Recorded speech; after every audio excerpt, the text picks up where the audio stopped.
السلام علیکم dear listeners. جی جناب, کہیے کیا حال احوال ہے, کیسے ہیں آپ سب؟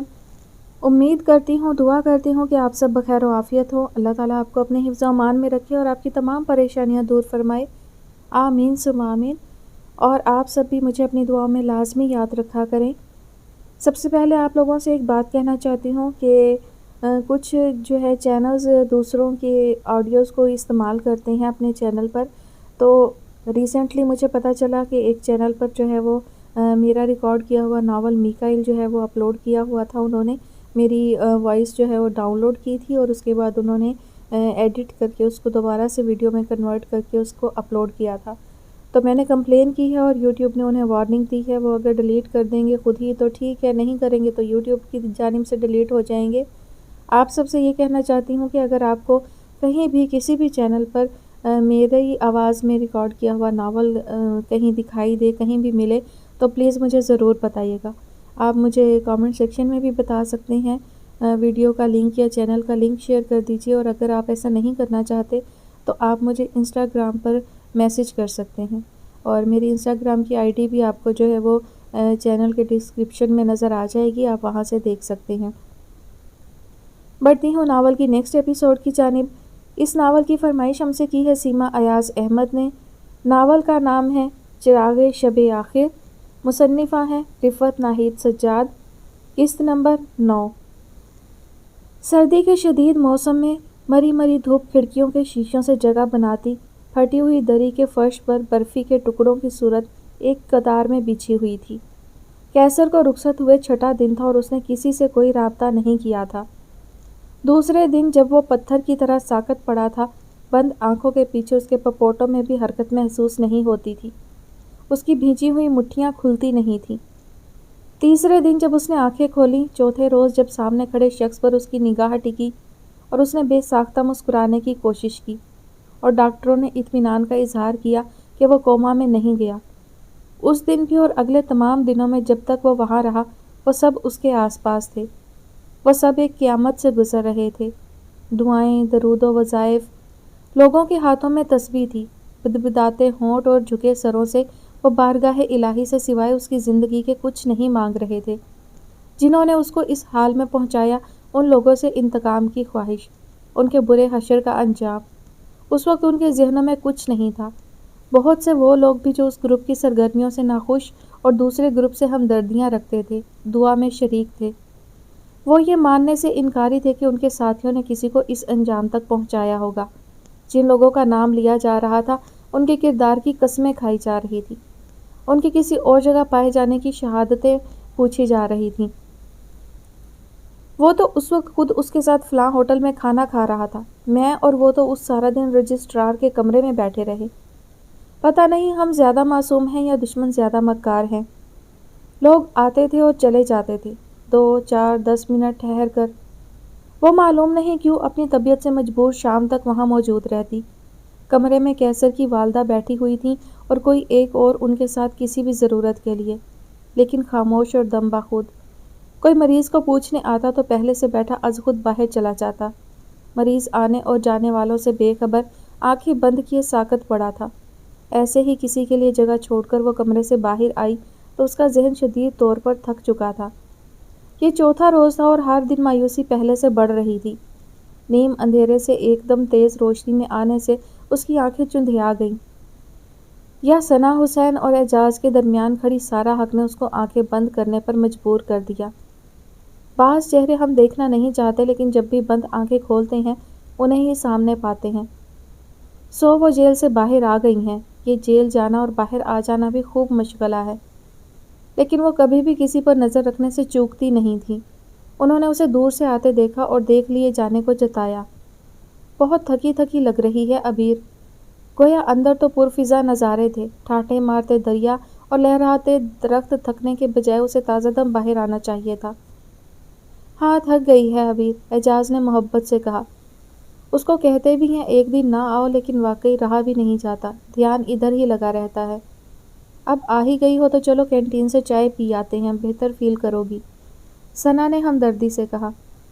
1.5 گھنٹے بعد انجیکشن ہے. ایک اور مریض بھی سویر ہے وہاں. مجھے خوف ہے وہ لوگ ٹائم بھول نہ جائیں. کیسر کے گھر والے ابھی تک پہنچے نہیں؟ سارا حق نے چونک کر جتا دینے والے انداز میں کہا۔ وہ ہر بار مختلف ڈھنگ سے بات کرتی تھی، چونک جانے کا اظہار، پریشانی کی ایکٹنگ۔ آ گئے تھے، اسی رات پہنچ گئے تھے۔ اس کی بہن جہلم میں تھی، لیکن والدین اٹک کے کسی دور دراز گاؤں سے آئے تھے، سو ان تک اطلاع پہنچانے اور ان کو پہنچنے میں وقت لگا۔ ہم اسی لیے تو باہر کھڑے ہیں کہ کیسر کے گھر والے اندر ہیں۔ اب بھی ہے کوئی اندر؟ پھر تم انجیکشن کے لیے کیوں پریشان ہو؟ وہ پریشان کیوں تھی، اس کا جواب ان میں سے کسی کے بھی پاس نہیں تھا، اور تھا تو سارا حق تک اس کا پہنچنا مشکل تھا۔ ایسے وقت میں جب ہنسی لوگوں سے دور دور تھی، سارا حق مسکرائیں۔ ایسا لگتا ہے عبیر آپ سب کو بے حد پسند ہے۔ وہ آپ کی دوست کہاں ہے؟ کیا نام ہے بھلا اس کا؟ حالانکہ جس دوست کا وہ نام بھی بے دردی سے بھول گئی تھی، اسی نے آنکھیں پھاڑ کر مرعوبیت سے اس سے پوچھا تھا، تم سارا حق کو نہیں جانتی؟ وہ لیڈر ہیں، لیڈر جس کو بلاتا ہے وہی جاتا ہے، اور وہ جو اندر موت اور زندگی میں کس طرف جائے گا کوئی فیصلہ نہیں کر سکا تھا، کہتا تھا وہ پنکچوئل ہیں، وہ کسی کو نہیں بھولتی، بہت بڑا نام ہے، اور لیڈر سجن بے پرواہ ہیں۔ میں ذرا اندر اس کو دیکھ آؤں۔ وہ 2 قدم چل کر رکیں۔ میرے ساتھ آنا ہے اعجاز؟ اس نے ان کو اندر جاتے دیکھا۔ ان کے ہاتھ اور ہونٹ مسلسل حرکت میں تھے۔ احتجاج، جلوس، خفیہ میٹنگ، پورے جملے تو نہیں، لفظوں کے کچھ سرے اس کے ہاتھ آئے، پھر وہ اپنی آواز سمیت معدوم ہو گئیں۔ اعجاز تابع داری سے سن رہا تھا۔ 2 سے زیادہ افراد کو مریض کے ساتھ بیٹھنے کی اجازت نہیں تھی، اور اندر لوگوں کی تعداد میں اضافہ ہوتا رہتا تھا۔ اسے واپس چلے جانا چاہیے تھا۔ اگر یہ پروٹیسٹ اور جلوس کیسر کے لیے ہے تو وہ اس میں ضرور شرکت کرے گی، لیکن اگر ان کا الیکشن سٹنٹ ہے تو وہ ٹھیک آدمی کو ساتھ لے گئیں۔ یوں دیکھا جائے تو اور زیادہ ٹھیک آدمی تو آنکھیں بند کیے پڑا تھا۔ دور مینار پر لگی گھڑی بند پڑی تھی۔ سستی میں اس نے موبائل بھی نہیں نکالا، لیکن سامنے آسمان کے بدلتے رنگ بتاتے تھے کہ کچھ ہی دیر میں شام اترنے والی ہے، اب اس کو گھر پہ ہونا چاہیے۔ اس نے خود کو نصیحت کی۔ پاس بنے سیمنٹ کے ایک ٹوٹے بینچ پر بیٹھتے اس سے فیصلہ نہیں ہو سکا کہ وہ اعجاز کا انتظار کرے یا چلی جائے۔ سورج کا گولا اپنا رنگ ماند کرتا درختوں کے جھاڑ کے پیچھے آہستگی سے نیچے اتر رہا تھا۔ سامنے گھاس پر کسی مریض کا خاندان چادر بچھائے کھانا کھا رہا تھا۔ نزدیک ہی ایک بزرگ تیز ہوا سے بچاؤ کے لیے گرم چادر میں دب کے گہری نیند سو رہے تھے۔ پتہ نہیں کب سے انہیں مریض کی طرف سے اچھی خبر نہیں ملی تھی کہ وہ جاگتے رہے اور بھوکے تھے۔ جس برتن میں کھایا تھا اس کو دھو کر پاس کے نلکے سے اپنی پیاس بجھاتے۔ وہ پھر اکٹھے ہو کر بیٹھ رہے۔ فضا میں ٹھنڈ بڑھ رہی تھی۔ پتہ نہیں وہ اور گھاس پہ بیٹھے باقی لواحقین رات کہاں بسر کرتے ہوں گے۔ کیسر کے گھر والوں کے لیے جو کھانا وہ گھر سے لائی تھی وہ لنچ باکس اندر ہی پڑا تھا، اس سے ذرا فاصلے پر، لیکن بالکل اجنبی کیسر کے والد نے اسے چھوا بھی نہیں تھا۔ کیسر کے گھر والے اور دوست انہی بینچوں اور گھاس کے میدانوں کے آس پاس منڈلاتے رہتے۔ کسی کے گھر سے کھانا آ جاتا، کوئی تھرماس بھر چائے لے آتا۔ سارا دن کے تھکے ہارے، مایوس مگر پھر بھی پر امید، مختصر سی خوراک پیٹ میں اتار کر پھر مایوسی کا شکار ہونے لگتے۔ اعجاز اور سارا حق نے پتہ نہیں اندر اتنی دیر کیوں لگا دی۔ اس کا دل وسوسوں کا شکار ہونے لگا۔ ایک نظر اس نے ہاتھ میں تسبیح لیے کیسر کے والد کو دیکھا۔ ان کی پشت اس کی طرف تھی۔ وہ اضطراری کیفیت میں ٹہلتے اس سے بہت فاصلے پر تھے۔ وہ جانتے تھے وہ اندر سے آئی ہے، لیکن وہ خود سے کوئی سوال نہیں پوچھتے تھے۔ اس نے سوچا ان کی نظر سے بچ کے وہ جاتے جاتے کیسر کو ایک بار اور جھانک آئے۔ وہ اندر آئی تو ICU کے باہر اس کے دوستوں کی غیر معمولی چہل پہل نے اس کو لرزا دیا۔ لاؤنج کے باہر اسے سارا حق کے ساتھ ایک شناسا وجود کا احساس ہوا۔ اس کی پشت عبیر کی طرف تھی۔ وہ یوں ایک جھپاکے میں اسے شاید پہچان بھی نہ سکتی۔ کسی مانوس آہٹ پر اس شخص نے پلٹ کر دیکھا۔ یہ کس وقت آیا تھا اور اس کو اندر جاتے اس نے کیوں نہیں دیکھا؟ اور یہاں ایسا کیا ہے جو لوگ پلٹ کر نہیں آتے؟ کسی کونے سے اچانک اعجاز نمودار ہوا۔ اس نے دیکھا اس کا چہرہ خوشی سے دمک رہا تھا۔ Good news عبیر۔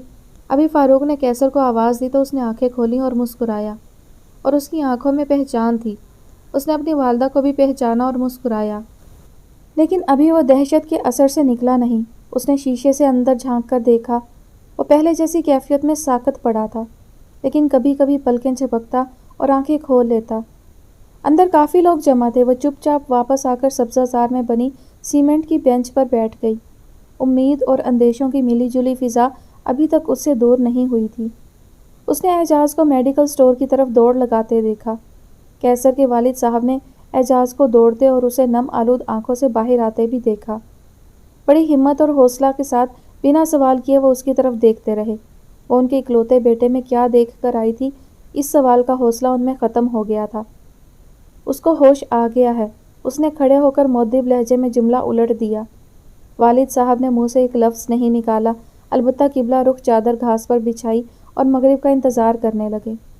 وہ اپنے بیٹے کی صورت دیکھنے سے پہلے اپنے اللہ سے کچھ باتیں کرنا چاہتے تھے، شاید شکرانے کے نفل ادا کرنے، لیکن سورج ابھی غروب نہیں ہوا تھا۔ وہ وہیں قبلہ رو بیٹھے اس کا شکر ادا کرتے رہے۔ وہ چپ چاپ ان دونوں کو ایک دوسرے سے لاعلم اپنی اپنی ذات میں گم اداسی سے دیکھتی رہی۔ وہ رقت سے آسمان کی طرف دیکھ رہے تھے۔ کیا خود کو اس طرح تھکا لینے سے مریض ٹھیک ہو جاتا ہے؟ اس نے بغیر گردن گھمائے اس کو بینچ کے دوسرے کونے پر بیٹھتا محسوس کیا۔ نہیں، لیکن ہر ایک کی پکار میں وہ تاثیر نہیں ہوتی کہ مریض آنکھ کھول دے۔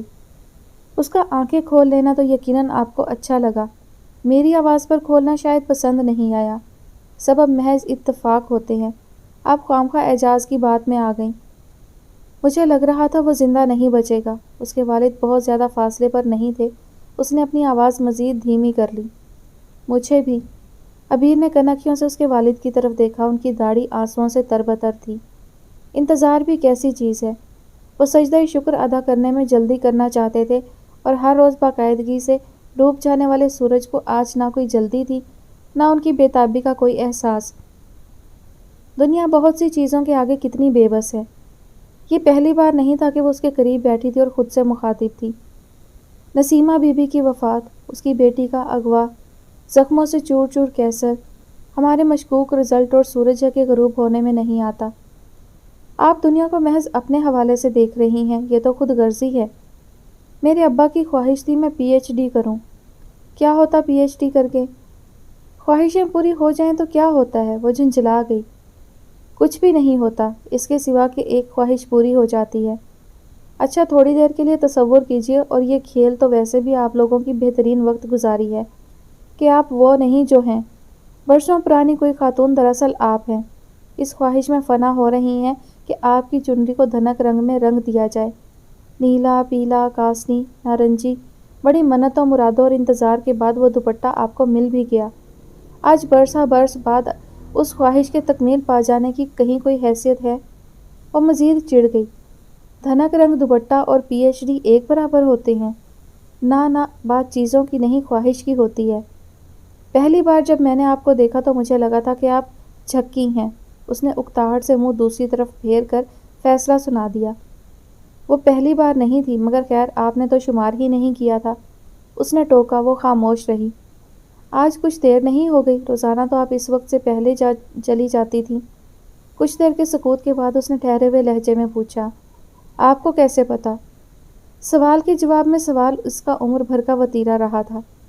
سارا حق باہر آ رہی تھیں۔ شکر ہے کہ ابھی دور تھیں، اگر اس کا آخری جملہ سن لیتیں تو خفا ہو جاتیں۔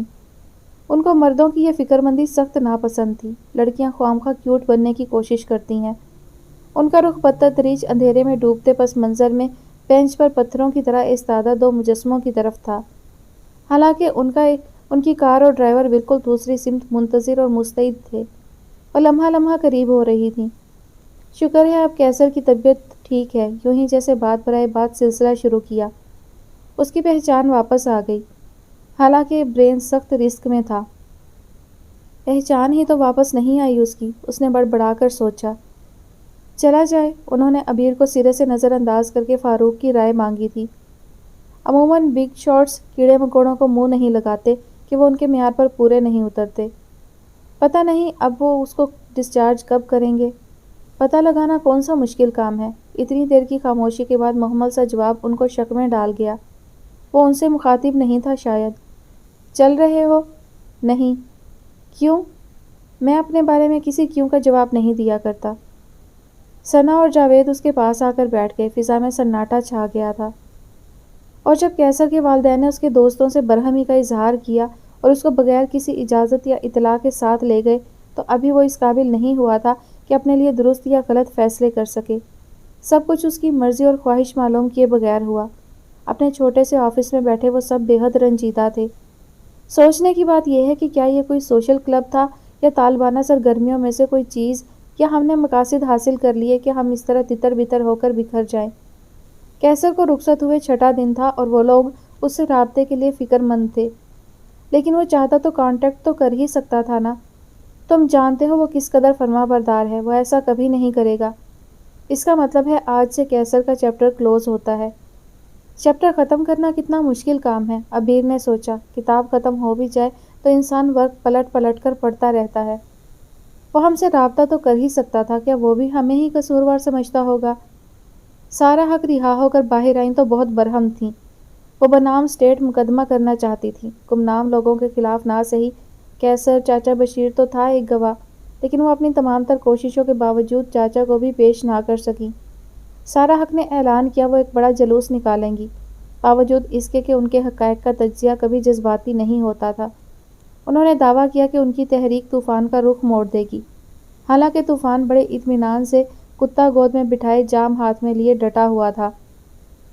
دوسری انتہا پر ایک اور طوفان تھا، داڑھی کے سائز اور ٹخنوں کے اوپر پائچے نہ رکھنے پر ذبح کرتا ہوا۔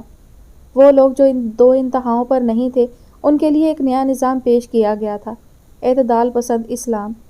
سب دین الہی کے پیروکار ہیں، کسی کو بھی ایمان اصلی حالت میں قبول نہیں۔ فضا پر ایک نامعلوم سی اداسی چھائی ہوئی تھی، وہ لڑے بغیر جنگ ہار گئے تھے۔ وہ اس کے لوگ تھے اور اس کو لے جانا چاہتے تھے، کون روک سکتا تھا؟ ان کا خیال تھا گاؤں سے جو بھولا بھالا بچہ یہاں پڑھنے بھیجا گیا تھا، غلط صحبت میں پڑھ کر خراب ہو گیا۔ وہ غلط صحبت کو بھی خونخوار نظروں سے دیکھتے رہے تھے۔ ان کو یقین تھا اس پر جو الزام لگایا گیا وہ غلط نہیں ہو سکتا۔ وہ یقیناً کسی لڑکی کے پیچھے گیا تھا اور یقیناً اس لڑکی کے بھائیوں نے اسے مارا تھا۔ اپنے ہاتھ پاؤں تو تڑوائے ہی تھے، ان کی ناک بھی کٹوا بیٹھا تھا۔ اور آخر اس کو جانا ہی تھا، وہ چلا گیا۔ یہاں رہ کر کرتا بھی کیا؟ اس مرتبہ تو وہ ڈگری بھی نہیں لے سکتا تھا۔ ظالم کہاں کہاں سے نہیں گھیرتا، آپ کے لیے کوئی راستہ کھلا نہیں چھوڑتا، اور آپ اس کے ظلم کو داد و تحسین پیش کرتے ہوئے اس کا فیصلہ قبول کر کے میدان خالی چھوڑ جاتے ہیں۔ اس اکلوتی کرسی پر سارا حق بیٹھی تھی جس کی چار میں سے ایک ٹانگ چھوٹی تھی، اس میز کے سہارے جس کے نیچے اینٹیں لگی ہوئی تھیں، جس پر ذرا زور دینے سے وہ سی سا کی طرح جھولتی تھی۔ دیوار سے ٹیک لگائے ایک میلے چکٹ کشن پر بیٹھے عبیر نے ان کی طرف دیکھا۔ ان کو نوجوان نسل کی بڑی سخت ضرورت تھی، انہوں نے کیسر اور اسی قسم کے بہت سے لوگ پال رکھے تھے۔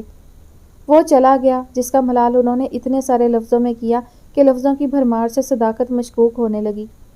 پھر کچھ ہی دیر بعد وہ باقی بچے فعال ممبران کی طرف واپس آ گئیں۔ وہ اپوزیشن کا حصہ تھی، کسی بھی سیاسی جماعت سے منسلک ہوئے بغیر ایک انقلاب کی امیدوار، جمہوریت کی حامی۔ جمہوریت ہی ہمارے تمام مسائل کا حل ہے۔ پتہ نہیں ہم جمہوریت کسے کہتے ہیں، صرف ووٹ دینے کو؟ سارا حق گروپ کو تسلی دینے کی خاطر ایک بھرپور تقریر کر رہی تھی۔ پتہ نہیں کسی کی دلجوئی ہو رہی تھی کہ نہیں، لیکن انہیں تقریر ازبر تھی، ویسے جملے سہولت سے بولتی تھی۔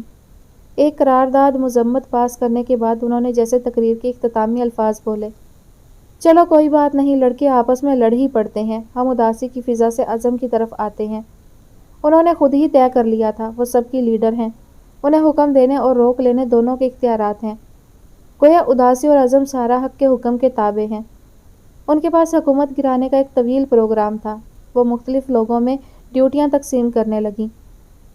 عبیر نے دیوار سے ٹیک لگائے لگائے گردن گھما کر تخت شاہی پر جلوہ افروز احکامات صادر کرتے ملکہ عالیہ کو دیکھا۔ لیکن ہمارے جس ساتھی کے ساتھ ظلم ہوا اس کے بارے میں آپ نے کیا کیا؟ میری تاریخ مظلوموں کی مدد سے بھری ہوئی ہے۔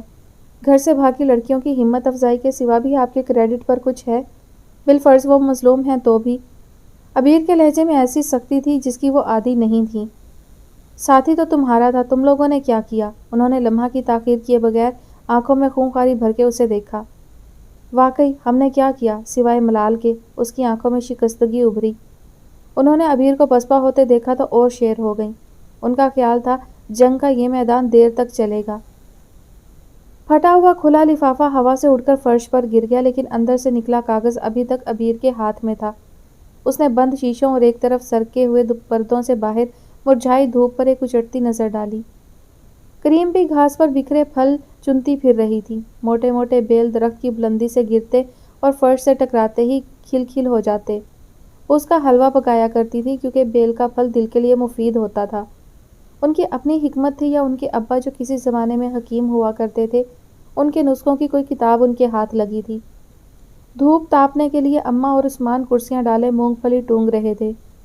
ابھی تنویر کالج سے واپس آئی تھی، اندر آنے کے بجائے وہ وہیں بیٹھ رہی، بیل چن چن کر جھولی میں بھرتی۔ کریم بھی اپنا کام روک کر بڑی دلچسپی سے ان کی باتوں میں وقفہ وقفہ سے شریک ہوتی۔ وہ کیا باتیں کر رہے تھے اس تک نہیں پہنچ رہی تھی، لیکن ان کے چہروں پر بکھری شگفتگی بتاتی تھی وہ کسی خوشگوار موضوع پر بات کر رہے تھے۔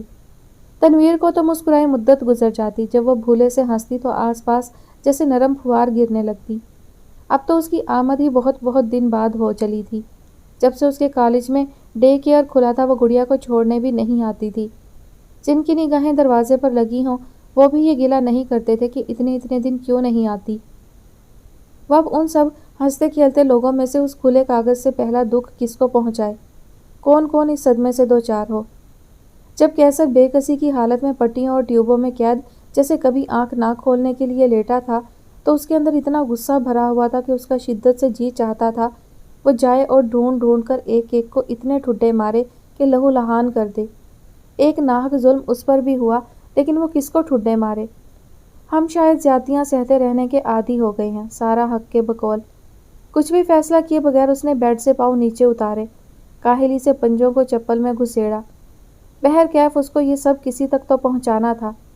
کھڑکی کے دونوں پٹ وا کر کے اس نے باہر بیٹھے لوگوں کی طرف ایک نظر دیکھا۔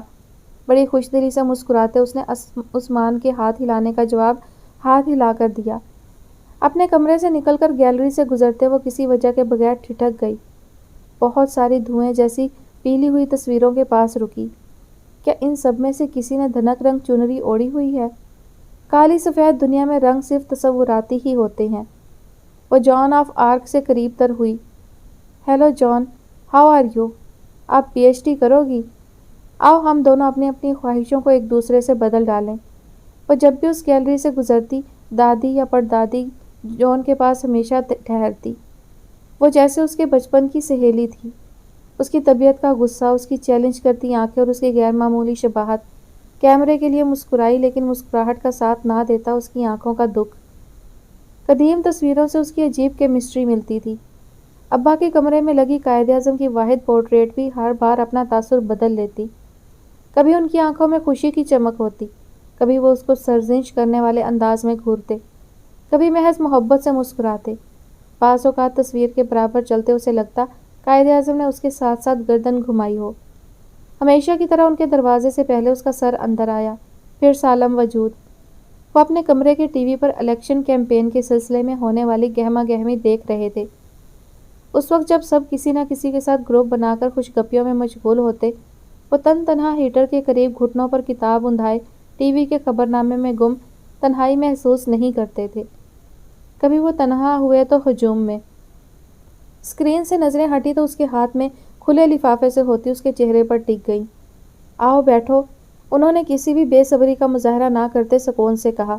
وہ کھلا کاغذ لے کر اندر آئی ہے تو ضرور کچھ دکھانا ہی ہوگا، پھر افراتفری کاہے کی؟ ہیٹر کے پاس آ جاؤ، سردی زیادہ ہے، یا شاید ہمیں ہی اس عمر میں لگتی ہے۔ دسمبر بھی تو آ گیا ہے، اس نے کہا۔ مجھے سردی بہت اچھی لگتی ہے۔ مجھے دسمبر اچھا نہیں لگتا۔ 35-36 سال گزر گئے مگر دسمبر کی اذیت ختم نہیں ہوتی۔ پہلے سے اذیت میں مبتلا شخص کو وہ مزید اذیت میں کیسے ڈالتی؟ تکلیف دہ وقت۔ دراصل ہم اپنے دکھ کو چھینٹا دے کر پھر سے تازہ کرتے رہتے ہیں۔ اس کو بھولا بھی تو نہیں جا سکتا۔ بلیک آؤٹ، ہر طرف اندھیرا، گھپ۔ جناب بڑی خوفناک چیز ہے جب وہ سرحدوں سے آپ کے سروں تک آ جائے۔ جہاز ہمارے اوپر سے دندناتے شیلنگ کرتے اور سکون سے واپس چلے جاتے۔ ہم نے ان کے تعاقب میں جھپٹتے اپنے جہازوں کی آوازیں نہیں سنی۔ پہلے کچھ دن اینٹی ایئر کرافٹ چلتے رہے، پھر وہ بھی اس یکسانیت سے بیزار ہو گئے۔ وہ اطمینان سے ہماری سرحدوں میں داخل ہو کر بمباری کرتے اور جیسے بے فکری سے ٹہلتے ہوئے واپس چلے جاتے۔ وہ ایک بڑے دکھ کی بات چھیڑ بیٹھے تھے۔ اس کو اپنا موجودہ دکھ سطحی لگنے لگا۔ ہم یہ سب آسمان پر ہوتا دیکھتے اور زمین پر کچھ نہیں کر سکتے تھے۔ اس نے آہستگی سے سر جھکا لیا۔ ہم آج 36 سال گزار کر بھی زمین پر کچھ نہیں کر سکتے۔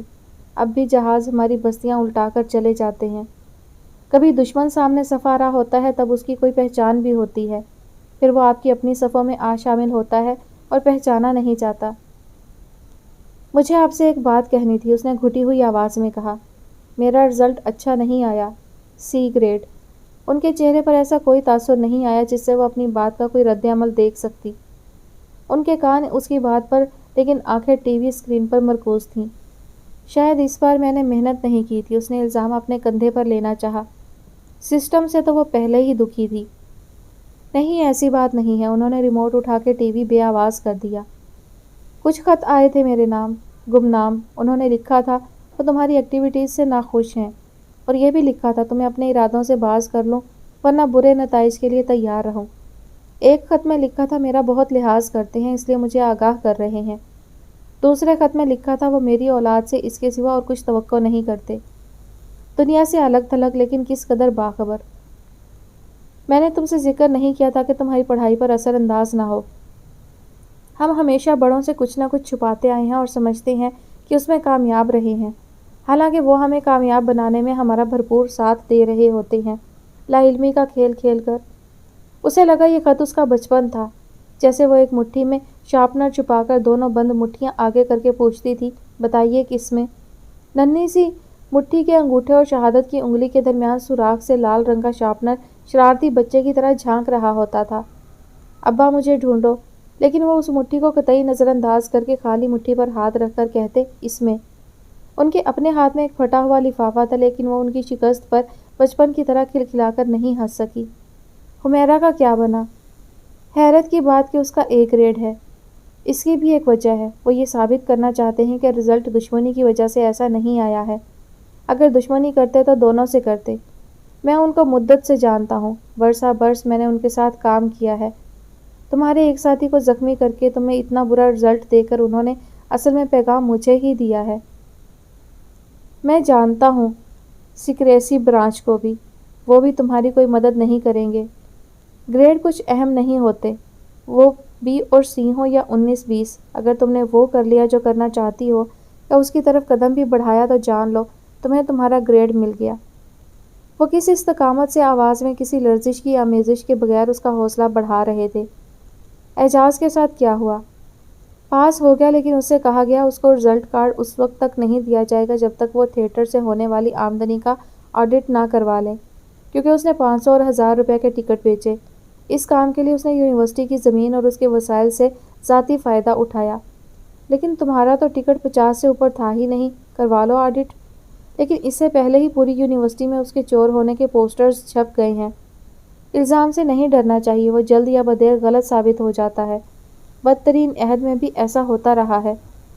ابا اب میں ڈاکٹریٹ نہیں کر سکوں گی۔ کیوں نہیں کر سکو گی؟ یہ زمانہ بہت مدت نہیں رہے گا۔ لیکن یہ زمانہ بہت مدت سے تو ہے، وہی تو تمہیں بدلنا ہے۔ وہ کتنی دیر ان کے کمرے میں کرسی پر جامد ساکت بیٹھی رہی، وہ بھی چپ چاپ بغیر آواز کا ٹی وی دیکھتے رہے۔ جنرل کا حامی ٹولہ سب سے مشکل کام کر رہا تھا، اس کا سیاسی دفاع۔ ان کے پاس دلیل نہیں تھی، لہٰذا ان کو بے آواز سنا جا سکتا تھا۔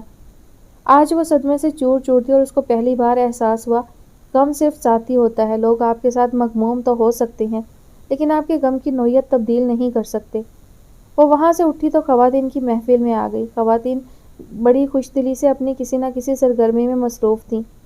کتنا اچھا ہوتا ہے یہ زمانہ جب آپ اپنا سارا ماضی گزار کر خوشگوار اور ناخوشگوار یادیں سمیٹے ایک محفوظ سرمایہ ساتھ لیے زندگی بسر کرتے ہیں، تو آپ کو مستقبل کے اندیشے نہیں ڈراتے۔ جو حد سے حد ہونا تھا ہو چکا، اب اس میں تبدیلی نہیں آئے گی۔ ہر چھوٹا بڑا بھولا بھالا کام اس قدر اہم ہوتا ہے کہ سارا گروپ اپنے انفرادی شوق چھوڑ کر نہایت سنجیدگی سے متحد ہو کر بیٹھ جاتا ہے۔ سیمنٹ کا چبوترا جو کبھی صحن کلچر کا حصہ تھا، رنگ برنگی چیزوں سے عمدہ ہوا تھا۔ چینی، ڈبل روٹی، دودھ، پیتل کے تسلے، زعفران کی ڈبیا۔ چبوترے کے نیچے صحن کے دروازے کے پاس جہاں کبھی پیر مکوڑے کا میلہ لگا کرتا تھا، اینٹوں سے ایک عارضی چولہا تعمیر کیا گیا تھا۔ بڑی تائی نے اپنی امی سے شاہی ٹکڑوں کا ایک نادر نسخہ سیکھا تھا جو دراصل ان کو واجد علی شاہ کے طعام خانے سے چوری کر کے پہنچایا گیا تھا۔ بڑی تائی چیزیں سونگ سونگ کر ایسے رد کر رہی تھی جیسے واجد علی شاہ نے شاہی ٹکڑے بنانا ان سے ہی تو سیکھے تھے۔ نقلی زعفران، اصلی زعفران تو سونے کے بھاؤ ملتا ہے۔ ڈبیا کھلتی تو سارا باورچی خانہ مہک اٹھتا، اور پیکٹ کے دودھ سے بھی کبھی شاہی ٹکڑے بنے ہیں۔ دودھ تو رمضانوں کی بھینسوں کا گاڑھا، میٹھا، خوشبودار۔ ہر چیز رد کر کے بھی شاہی ٹکڑوں کا اہتمام جاری تھا۔ تنویر کہاں ہے؟ عبیر نے چاروں طرف دیکھا۔ وہ تو چلی گئی۔ میں ڈبل روٹی کے مزید سلائس تل کر لاؤں؟ ہاں، خوب سرخ کر کے لانا۔ واہ، خوب، اس نے حیرت سے سوچا۔ بھلا باہر سے باہر واپسی کا مطلب؟ راکھ مٹی کی تہہ پر سلگتے کوئلوں کی ایک پرت، کریم بی کی زبان میں لگن چولہے پر ٹکا کر دوسرے تشت سے ڈھکتے، ڈبل روٹی کے توز دودھ کے بستر میں استراحت فرما رہے تھے۔ آخر کو شاہی جو ہوئے۔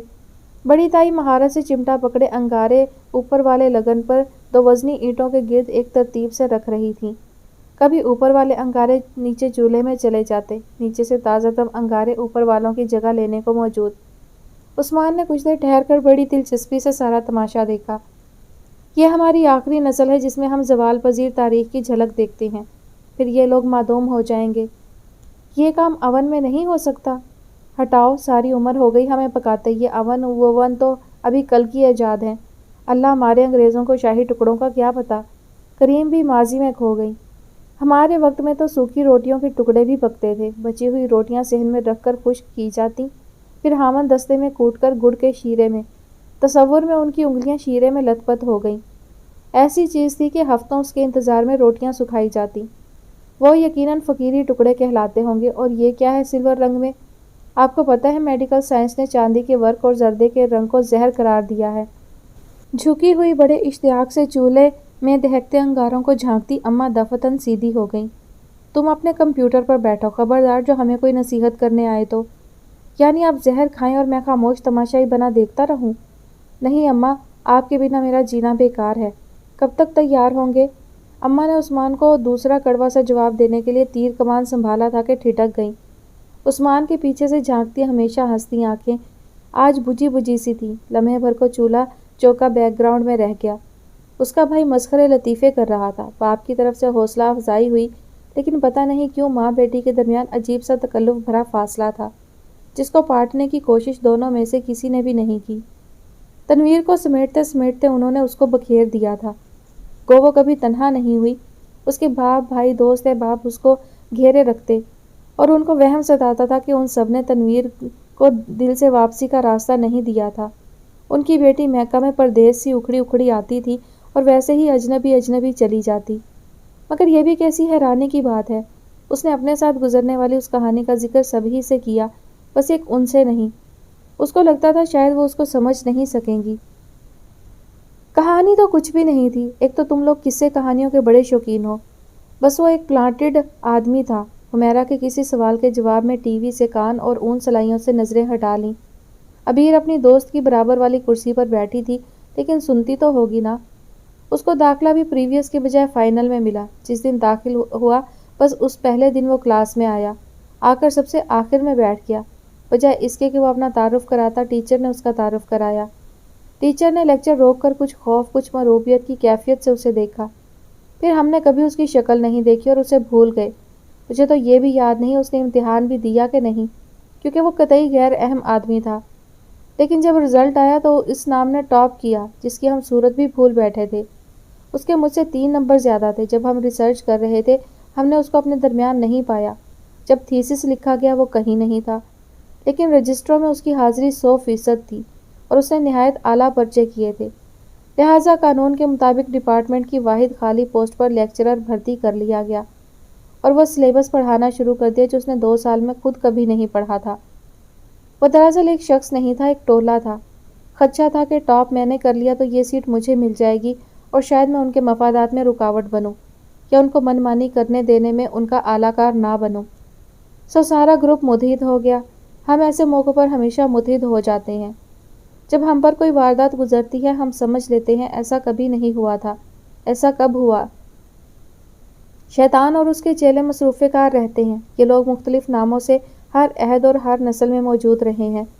نہ زیادتی کرنے والوں کا زمانہ نیا ہے، نہ ظلم سہنے والوں کی فطرت بدلی۔ ایک کے پاس احساس نہیں، دوسرے کے پاس احتجاج نہیں۔ شاہی ٹکڑے لو حمیرہ، یہ بڑی تائی کا نسخہ ہے جو انہوں نے واجد علی شاہ سے سیکھا تھا۔ عبیر کو لگا سینے پہ رکھا ایک بھاری تشت، ایک اینٹوں بھرا وزنی لگن خود بخود سرک گیا ہو، اندر والے انگارے اوپر آ گئے ہوں۔ سارا دن بے مقصد مٹر گشتی کرتے، سیاسی جلسوں کی رونقیں دیکھتے، قوم کے خادموں کے نام اور پوسٹروں پہ لکھے اشعار پر سر دھنتے، وہ ابھی شہریار کو اسٹیشن چھوڑ کر واپس آئے تھے۔ وہ اسی طرح آتا تھا، اچانک بے اطلاع، تھوڑے سے وقت کے لیے، اور اس محدود وقت کو اسے بہت سے خانوں میں تقسیم کرنا ہوتا تھا، اپنا گھر، تایا کا خاندان، اور آخر میں رضا وغیرہ سے ملتے واپسی کا سفر اختیار کرتا۔ عبیر کی نظر پڑی تو وہ چچا عبدالعزیز کے ساتھ کھودرو گھاس اور بے ترتیب اگے جنگل میں اپنی ماہرانہ رائے کا اظہار کر رہا تھا، جیسے وہ یہیں کا حصہ تھا، کبھی کہیں گیا ہی نہیں تھا۔ کھڑکی کھول کر اس نے دیکھا اور بے ساختہ سی چیخ ماری، ارے تم کیسے آئے؟ بس یوں ہی اتفاقاً سامنے سے گزر رہا تھا، سوچا تمہاری خیریت پوچھتا چلوں، اس نے انتہائی سنجیدگی سے کہا۔ میں یہاں خیریت سے ہوں اور خداوند قدوس سے آپ کی خیریت نیک مطلوب ہے، بس پوچھ لی، اب جا رہے ہو واپس؟ اب باقی تمہارے خط میں مجھ سے کیمرہ ادھار مانگنے کا ذکر ہوگا، نیچے لکھنا رول نمبر 113 جماعت ششم بی۔ اس کے ماتھے پر لکھا تھا اس کا رزلٹ وہاں تک پہنچ گیا ہے، حالانکہ اب وہ کامیابی سے باہر نکل آئی تھی۔ ایک واقعہ ہونا ہی تھا اور ہو گیا بس، اور کتنی دیر تک جان کا روگ بنایا جا سکتا تھا؟ زیادتی برداشت کر لینے کے بارے میں اس کی فلسفی کچھ اور تھی، لیکن عملی زندگی میں اسے پتہ چلا اب سامنے دو ہی راستے ہیں، یا برداشت کر لو یا فرار ہو جاؤ۔ حالانکہ نہ اس سے برداشت ہوتا تھا نہ بھاگا جاتا تھا۔ کسی دن تو وہ سب ان لوگوں کو تبدیل کر سکیں گے۔ راستے انفرادی مسائل کے حل کے لیے نہیں، اجتماعی دکھوں کے لیے تلاش کرنے چاہیے۔ شہریار نے کھڑکی کے فریم میں جڑا اس کا چہرہ دیکھا۔ کچھ مدت پہلے یہاں اس کھڑکی اور اس فریم میں اس کی بہن کا چہرہ تھا، سب کچھ اپنی من مانی سے کر کے، ہر فیصلے کو رد کر کے، بہت سوں کا دل دکھا کے وہ یہاں تنہا کھڑی تھی، دو بے ساختہ ٹپک آنے والے آنسوؤں کے ساتھ۔ من چاہا ملنے کے بعد اسے پتہ چلا اس نے چاہا ہی غلط تھا، وہ ایسی ہی تھی۔ جب اس کو حمیرہ کی میل ملی، اس میں لکھا تھا جتنی محنت اس نے اے گریڈ لینے کے لیے کی تھی، اس سے کہیں زیادہ محنت ڈپارٹمنٹ نے اسے سی گریڈ دینے میں کی ہے۔ اس کے لیے اپنا رزلٹ کتنا اہم تھا زندگی میں ارادوں کی تکمیل کے لیے، لیکن میں نے اپنے اللہ کو ارادوں کے ٹوٹ جانے سے پہچانا ہے۔ پڑھائی، مزید پڑھائی، لمبے لمبے منصوبے، بڑے بڑے ارادے، اور جب وہ سب ملیا میٹ ہو جائیں تو ایسی ہی ایک بے ساختہ سی خوشی سے بھری چیخ کے ساتھ، آنا تیرا مبارک تشریف لانے والے، ٹائپ استقبال، اور یہ ایسی ہی ہے۔ گھر میں داخل ہونے سے پہلے اس کی آمد کی خبر پھیلی، لوگ کونوں خدروں سے نکلے اور اس کے استقبال کو لپکے۔ کس قدر سوکھ گیا میرا بچہ، کریم بی نے رقت سے کہا۔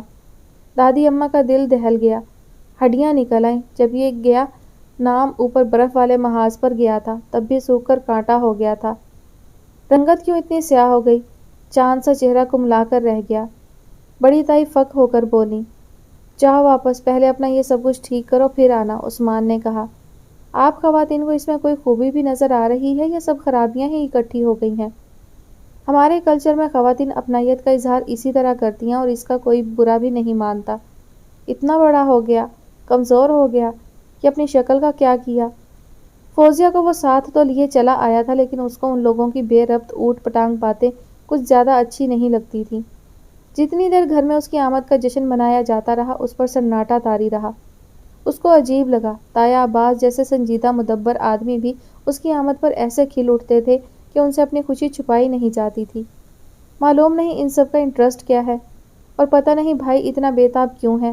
رات بہت لیٹ پہنچا تھا، صبح اس کو ناشتہ کرانا مشکل ہو گیا، اور یہ رضا لوگ بھائی کے کیا لگتے ہیں جن کو یہاں آتے ہی اس بے تابی سے اس نے پکارا تھا، اور ذرا ہی دیر میں وہ دوڑے چلے آئے تھے۔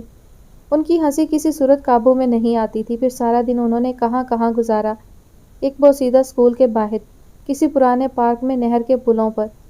اتنی گندی مٹیالی نہر، سارے شہر کا کوڑا پلوں کے نیچے اٹکا ہوا، اور وہ کہتے ہیں فاسٹ ری لوڈڈ۔ اسٹیشن پر وہ سب اسے ایسے رخصت کرنے چلے جیسے وہ حج پہ جا رہا تھا، اور وہ ایک ایک سے گلے ملتا، تھوڑی دیر رکتا، کوئی انفرادی پیغام دیتا، سب سے آخر میں عبیر کے پاس ٹھہر گیا۔ اس دن جب تم کیسر کے ساتھ ہسپتال میں تنہا بیٹھی تھی، تم نے بتایا اعجاز نیوز دینے چلا گیا تھا، تم دعا کر رہی تھیں کہ کوئی آ جائے۔ اس وقت کون آیا تھا تمہارے پاس؟ اس نے حیرت سے اس کی طرف دیکھا۔ کیا مطلب؟ پتہ نہیں، لیکن مجھے لگتا ہے کوئی آیا ضرور تھا، کوئی اہم شخص۔ گاڑی رینگنا شروع ہو گئی تھی، وہ ڈنڈا پکڑ کر اپنے ڈبے میں سوار ہو گیا۔ وہ اپنے کمپارٹمنٹ کا ڈنڈا پکڑ کر لٹکا ہوا تھا۔ اس سے اپنے ساتھ لگایا ہوا بیگ اس طرح کندھے سے لٹکائے آہستہ آہستہ رینگتی اور پلیٹ فارم سے باہر کی طرف سڑکتی گاڑی میں مخالف سمت جاتا ہوا۔ بڑا عجیب تصور ہے، ایک شخص آپ کے سامنے کھڑا نظر آ رہا ہے، قدم بھی نہیں ہلاتا لیکن ہر لمحہ آپ سے دور ہوتا جا رہا ہے، حتیٰ کہ ایک سفید دھبے کی طرح نظر آنے لگتا ہے۔ انجن کا ہارن دلدوز چیخ کی طرح فضا میں گم ہوتا، یونیفارم میں ملبوس ٹی ٹی کی طویل سانس والی سیٹی، سب جیسے فاصلوں کی اطلاع دیتے ہیں۔ اسٹیشن سے باہر پتنگ کی ڈور کی طرح گنجل میں الجھی ہوئی لاتعداد پٹڑیوں میں سے کسی ایک کا انتخاب کرتی وہ ریل سہولت سے رواں دواں تھی۔ لاہور اسٹیشن سے باہر چھوٹے بریکٹ کی شکل کے کرو میں اپنے مخصوص راستے سے گزرتی اور نظروں سے اوجھل ہو گئی تھی۔ وہ اسی جگہ اسی قدم جہاں اس نے رسان سے اس کے سامنے جھک کر آنے والے کی نشاندہی چاہی تھی جمی کھڑی تھی، گم سم، ہکا بکا۔ اس آدمی میں کچھ جناتی خصوصیات ہیں، کہاں سے آ جاتی ہیں یہ کرامات نہیں معلوم۔ اسے خوف سا محسوس ہوا، جہاں جملہ ختم ہوتا ہے وہ اس سے آگے بھی پڑھ لیتا ہے، ان کہے لفظ اس کو سنائی دیتے ہیں اور آپ اس کو جھٹلا بھی نہیں سکتے، کیونکہ اس کے لیے آپ کو خود کو جھٹلانا پڑتا ہے۔ جب آج صبح اس نے اپنے گھر کے لان میں چچا عبدالعزیز کے پاس پودوں سے متعلق باتیں کرتے پایا تو جیسے اس کے ماتھے پر لکھا تھا اس کا رزلٹ اس تک پہنچ گیا ہے، گو اس نے براہ راست اس تک کوئی اطلاع نہیں پہنچائی تھی، اور یہ خبر ایسی اہم بھی نہیں تھی کہ وصول کرنے والوں کی دل آزاری کا سبب بنائی جائے۔ ویسے بھی ٹاپ کرنا، ریکارڈ توڑنا اور نئے نئے ریکارڈز بنانا تنویر کے حصے میں آئے تھے۔ وہ تو بس اچھی طرح پاس ہو جاتی تھی اور فیل تو اب بھی نہیں ہوئی تھی۔ اس کو یقین تھا وہ اس کا رزلٹ سن کر آیا تھا۔ زندگی میں جب بھی اس نے اچانک ملنے والی خوشی کو سیلیبریٹ کرنا چاہا یا سب سے چھپا کر رکھا، دکھ کسی کو بتانا چاہا اور جب کسی کو پاس نہ پایا تو اچانک شہریار کہیں سے چھم سے برس پڑتا، جیسے چراغ رگڑنے سے جن نمودار ہو جاتا ہے۔ وہ اس کی دل جوئی کے لیے نمودار ہوا تھا، لیکن دور جاتی ٹرین میں اسٹیشن کی اجلی روشنیوں کے درمیان اس کو لگا اس آخری جملے کے بعد جو خفیہ سیاہی سے لکھا اس نے وہ بھی پڑھ ڈالا تھا۔ وہ اپنی علمیت کی تصدیق کے لیے آیا تھا۔ اچانک لاؤڈ سپیکر کھلے اور پھٹی ہوئی آواز میں کسی ٹرین کی کسی اور پلیٹ فارم پر آمد یا روانگی کی اطلاع دی جانے لگی، پہلے بزبان اردو پھر انگریزی، لیکن سمجھ میں دونوں زبانیں نہیں آتی تھیں۔ یہ ریلوے کا نظام انگریز دے گیا تھا اور غالباً ابھی تک وہی سپیکر استعمال ہو رہے تھے جو لارڈ صاحب پلیٹ فارم نمبر 4 پر گاڑ گئے تھے۔ پلیٹ فارم بھی ایک جادو کا شہر ہوتا ہے، ایک پھونک سے آباد ہوتا ہے اور دوسری پھونک سے الٹ جاتا ہے۔ ریڑھیوں پر آباد ریسٹورانٹ، نان، کباب، چھولے، روٹی، بوتلیں، گلے سے لٹکے رسالوں کے ریک، پوٹلیاں اور گٹھڑیاں سنبھالے مسافر کس کس طرف جاتے ہیں اور کس کس کو چھوڑ کر جاتے ہیں اور کہاں کون ان کا منتظر ہوتا ہے۔ بس ایک بھاگ دوڑ، چہروں پر گھبراہٹ نمایاں، کہیں ٹرین ان کو چھوڑ کر نہ چل دے۔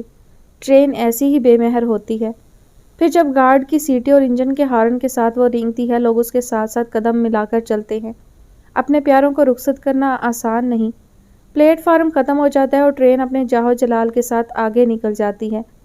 رہ جاتا ہے تو پلیٹ فارم کے بیچ کھدی ہوئی قبر کی طرح کا ریل ٹریک، دو چمکتے سانپوں کی طرح جن پر موٹے موٹے بھاگتے چوہے اور ان کا تعاقب کرتے نیولے۔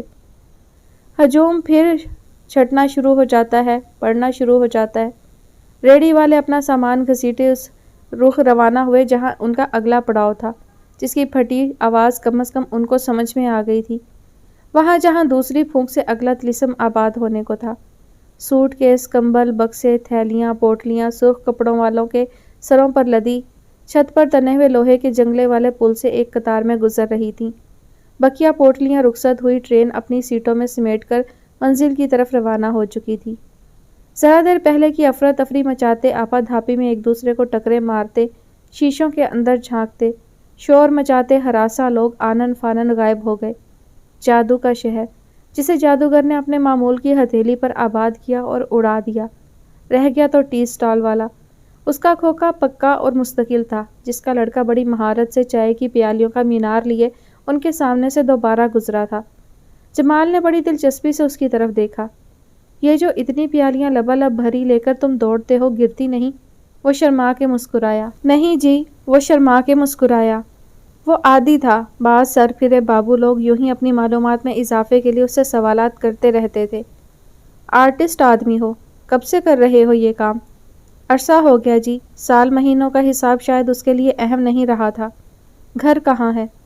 گھر تو بڑی دور ہے جی، ساہیوال کا نام سنا ہے آپ نے؟ اس سے بہت پیچھے ہمارا گاؤں ہے۔ گاؤں سے آئے تو اسٹیشن پر چائے دینے لگے؟ پہلے شہر میں تھا، برکت ٹی سٹال پر۔ برکت صاحب فوت ہو گیا تو ابا اسٹیشن پر لے آیا۔